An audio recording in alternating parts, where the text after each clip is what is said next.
మంచు విష్ణు గారు ఒక pan India cinema చేస్తున్నారు భక్త కన్నప్ప అండ్ దాంట్లో శివుడుగా ప్రభాస్ గారు కనబడబోతున్నారు. సో మీ ఎక్స్పెక్టేషన్స్ ఎలా ఉన్నాయి? సో బేసిక్ ఎంతవరకు అది వర్కౌట్ అవుతుంది? బ్రహ్మాండం వర్కౌట్ అవుతుంది.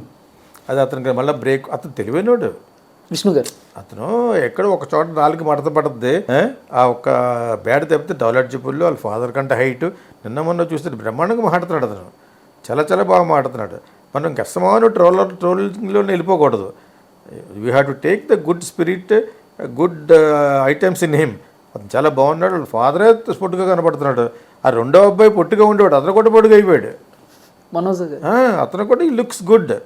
వాళ్ళకి ఎందుకు ఇలా వాళ్ళ యొక్క ఫ్యామిలీ గురించి ఎక్కువ చెప్పేసుకుని ఆ ప్రౌడ్నెస్ గురించి దెబ్బతిన్నారు. ఈ సినిమా బాగానే ఉంటుందని ఆడద్దు కూడా.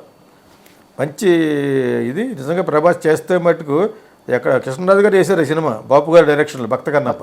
అవును సార్. దాన్ని ఇప్పుడు మరి ఇతను ఏమో భక్తుడి కింద శివుడి కింద చేస్తే మరి ఎక్కడికి వెళ్ళిపోతుంది సినిమా.